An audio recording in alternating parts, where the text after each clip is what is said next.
ಇದರ ಹೊರತಾಗಿ ನಿಮ್ಗಿರ್ತಕ್ಕಂಥ ಸಾಮಾಜಿಕ ಕಳಕಳಿಯಿಂದ ರಾಜಕಾರಣಕ್ಕೆ ಬರಬೇಕು ಅಂತ ಒಂದು ಹೆಜ್ಜೆ ಇಡ್ತೀರಾ?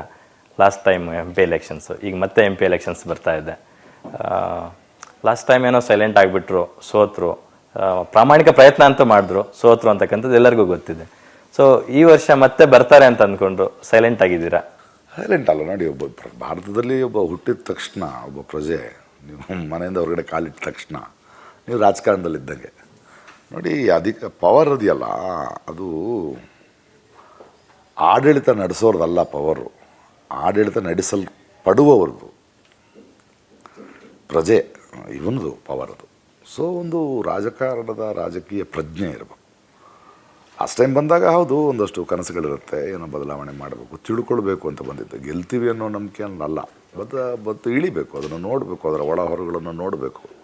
ಸುಮ್ಮನೆ ಕೂತ್ಕೊಂಡು ಕಂಫರ್ಟಬಲಾಗಿ ಕೂತ್ಕೊಳ್ಳೋದಲ್ಲ. ಒಂದು 6 ತಿಂಗಳು ಊರು ಸುತ್ತಬೇಕು, ಸ್ಲಮ್ಗಳಿಗೆ ಹೋಗಬೇಕು, ಜನರ ಸಮಸ್ಯೆಗಳನ್ನು ನೋಡಬೇಕು, ಹೇಗೆ ರಾಜಕೀಯ ನಡೀತಾ ಇದೆ ಅಂತ ತಿಳಿಬೇಕು ಅಂತ ಆಯಿತು. ಆದರೆ ಈಗ ಎಲೆಕ್ಟೆಡ್ ಪಾಲಿಟಿಕ್ಸ್ ಬೇಡ, ಅದಕ್ಕಿಂತ ದೊಡ್ಡ ಸ್ಥಾನದಲ್ಲಿದ್ದೇನೆ. ಅದು ಅಲ್ಲೆಲ್ಲೋ ಹೋಗಿ ಒಬ್ಬ MP ಒಬ್ಬ MLA ಆಗಿ ಒಂದು ವೇಳೆ ಗೆದ್ದರೆ ಅದು ಇನ್ನೊಬ್ಬರಿಗೆ ಯಾರಿಗೋ ಒಂದು ಓಟ್ ಆಗೋದಕ್ಕಿಂತ ಜನರ ಧ್ವನಿಯಾಗಿ ನಿಲ್ಲೋದು ಬಹಳ ಮುಖ್ಯ. ಯಾಕಂದರೆ ಒಬ್ಬ ಕಲಾವಿದ ಅನ್ನೋನು, ಒಬ್ಬ ಪತ್ರಕರ್ತ ಅನ್ನೋನು ಯಾವತ್ತೂ ಒಂದು ನಿರಂತರ ವಿರೋಧ ಪಕ್ಷವಾಗಿರಬೇಕು ಅಂತ ಹೇಳ್ತಿದ್ರು ಮೇಷ್ಟ್ರು.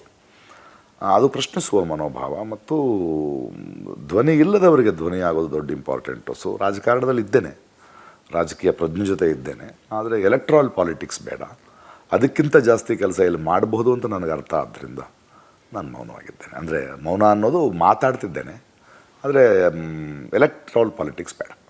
ಯಾಕಂದರೆ ಯಾವುದೇ ಪಕ್ಷವನ್ನು ಎಲ್ಲರಲ್ಲೂ ಅದೇ ಹುಡುಕಿದೆ. ಇಲ್ಲಿರೋರೇ ಅಲ್ಲಿದ್ದಾರೆ, ಅಲ್ಲಿರೋರೇ ಇಲ್ಲಿದ್ದಾರೆ. ನಾವು ಒಂದು ಪಕ್ಷಕ್ಕೆ ಸೇರಬಾರ್ದು. ಯಾಕಂದರೆ ನಾವು ಹಲವಾರು ಜನರ, ಹಲವಾರು ಭಾಷೆಯ, ಹಲವಾರು ಮತಗಳ, ಹಲವಾರು ರಿಲಿಜನ್ಗಳ ಎಲ್ಲವನ್ನು ದಾಟಿ ಎಲ್ಲರ ಪ್ರೇಮದಿಂದ ಒಬ್ಬ ಕಲಾವಿದ ಹೋಗ್ತಾರೆ. ನಾವು ಒಂದು ಐಡಿಯಾಲಜಿ ಒಂದ್ರ ಜೊತೆ ನಿಂತ್ಕೊಂಡ್ರೆ ಆ ಕೆಸರಲ್ಲ ನಾವು ಹಚ್ಕೋಬೇಕು, ಬೇಡ.